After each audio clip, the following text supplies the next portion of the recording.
This is Talk Business and Politics with Roby Brock.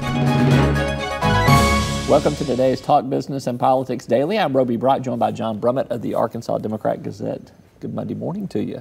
Good to be here as usual. Yeah. Let's begin with the rumor mill that is swirling right now that you may be the next chief of staff for the Trump administration. Is there any truth to this rumor? I don't think that there is, but I think I could do him some good if he would listen to me. Do you think he would listen to anyone? Do you see what happens to the reputation of everybody that moves through that White House chief of staff? It's not good. Do you want that to happen to you? No, my reputation is bad enough. I don't need that. I don't need that association. But I continue to believe that even now, the country is so fluid, his presidency would be salvageable if he would normalize himself. I really think it would. But he thinks he's got to play to his base, or maybe that's just his instinct, or both those things. But it's not a job. It's not a job anyone should want, and I'm not sure. The guy he wanted, Pence's chief of staff, bright young guy. Going home to Georgia, I think, isn't he? So. And at least if you believe everything that you read, Mick Mulvaney passes on it, Mnuchin passes on it. Are you saying there might be fake news in there? I'm just saying that. I don't believe everything I read. I think that there are a lot of truth to a lot of those rumors that are reported based on some solid leads and some solid sources. And then I think once they see them out there, they decide to undermine the credibility of the sources. Oh, sure. Well, that's what happens to us in our business sometimes. I used to practice as a reporter at the Gazette what I call tip journalism, just, what I could hear. My beat was the Capitol corridor. That's where you hear the truth. But a lot of the best stories, once they're out there, they get perfunctorily denied, which doesn't mean they're not true. Yeah. It's just, that's what happens. That's the rhythm. I thought you found the best stories about the Capitol at Buster's. I didn't think it was the Capitol corridor. Well, you go from the Capitol corridor down to Buster's. Okay. Back in the day. But that's true. I got you. I did. It was a good place to get information. Yeah. So we do have a White House chief of staff opening. Perhaps by the time that this airs, there will be somebody named to that position. But does Trump need a chief of staff? Honestly, do you think he does? He doesn't seem to follow too much of the protocol of a chief of staff. He seems to call his own shots. Yes. Everybody needs a chief of staff. There is a staff of the White House that needs to function properly. There needs to be a chain of command. Anybody needs that. The question is not whether he needs it, but whether he's constitutionally capable of conceding control and altering his behavior according to the guidelines or the parameters of a usual chief of staff.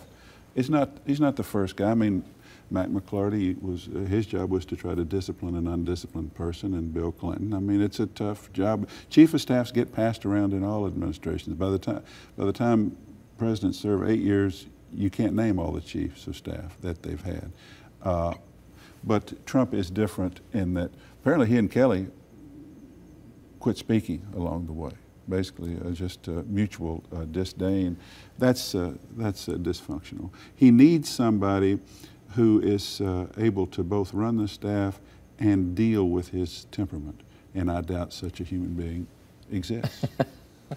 Let's talk about the last week. We saw a lot of legal filings from the special prosecutor as well as the Southern District of New York that some have said has led to a pretty perilous situation for the president. At least it's moving in that direction. You've had filings on Michael Flynn, the former National Security Advisor. You've had Michael Cohen filings on 2 separate occasions, and you've also had Manafort filings there. Right. The president says all of that totally clears him.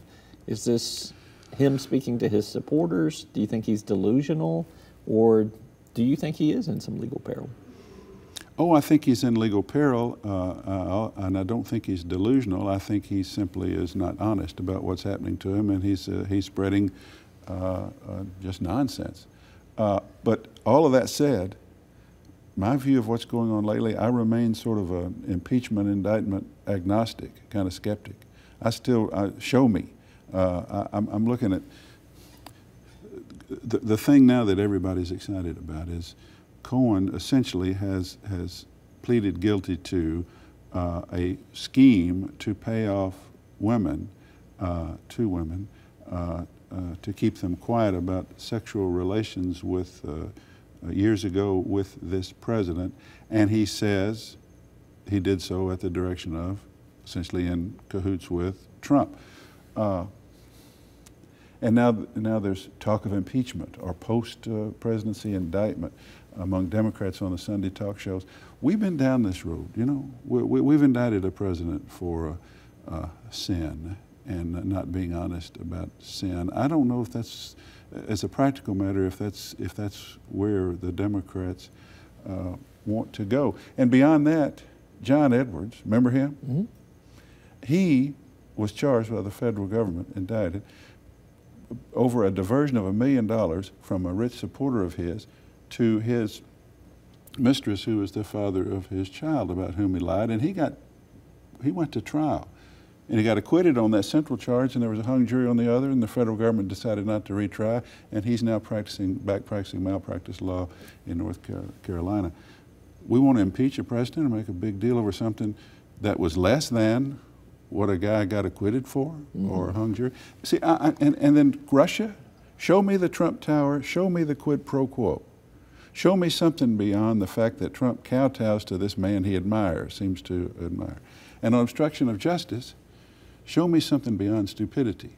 Stupidity is, hey, Comey, would you go light on Michael Flynn? That's a very stupid thing to do. Did they go light on him? Well, they brought him up on charges and availed of his testimony. And justice is proceeding apace. So at this point, I still am thinking, don't rush to excitement, both media and Democrats, about this. The way to beat Trump is to beat him at the polls with better ideas. That's simply, which are easy since he has no ideas.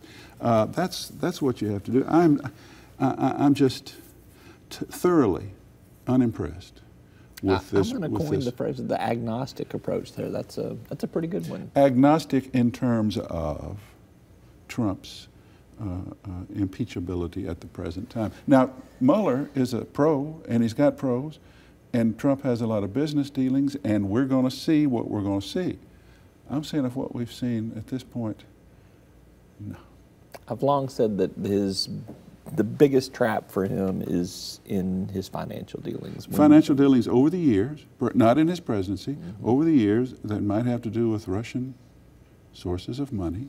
Bank fraud, wire fraud, money laundering, those are the things where I feel like but even then, in terms of his presidency, what has he done in a concrete way to pay off those obligations? And just saying, and just bowing at the feet of Putin because he's your stylistic hero, your tough man hero, that's not it. So show me the money, show me the corruption, and we may yet see it.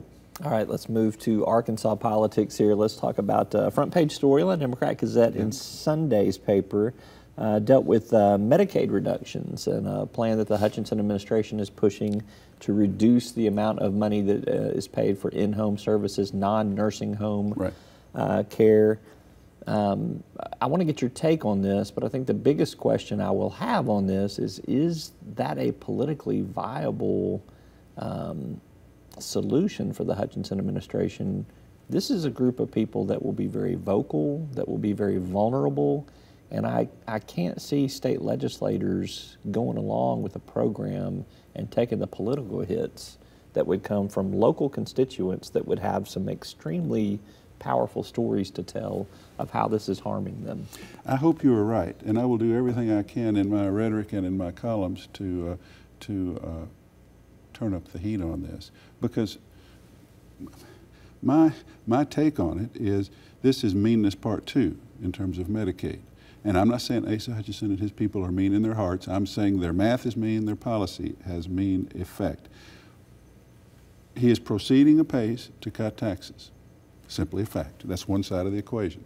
On the other side, he's saying we've got to cut some spending around here. Now, this Medicaid's out of control. So on the one side, we want to cut taxes, this time at the high income levels, while at the other side, we're saying these dad-blame poor, old, sick people are just costing us too much money. That, you know, and we got to do something about it. You're saying, is that a tenable political position? I hope not, and less so than the Medicaid work requirement. The work requirement sounds good, even though it's a computer click requirement and nonsense, and it's probably going to be thrown out by a judge. It at least sounds good. You say, well, they ought to work. Over here, listen, I've been down, so many people in Arkansas have been down this road with loved ones, and the degenerative conditions of old age. And it was once progressive policy to try to keep folks out of human warehousing and nursing homes as long as you could. It was once conservative policy. It was conservative policy because it saves money. It is cheaper to send somebody to someone's home to fill a gap in a day and tend to them and keep them out of nursing homes are incredibly expensive, round-the-clock attendant residential care. And then assisted living was a popular incremental step. Now there are times, as all of us, many of us find, when a loved one simply gets to a point where they require full-time residential treatment. But before that, the idea that Medicaid would allow people to stay in their homes and for maybe living with loved ones, and for a few hours a day, a certain number of hours, provide home care that allows them to stay there and ideally have a higher quality of life and a better existence, while their loved ones can go about their vital lives.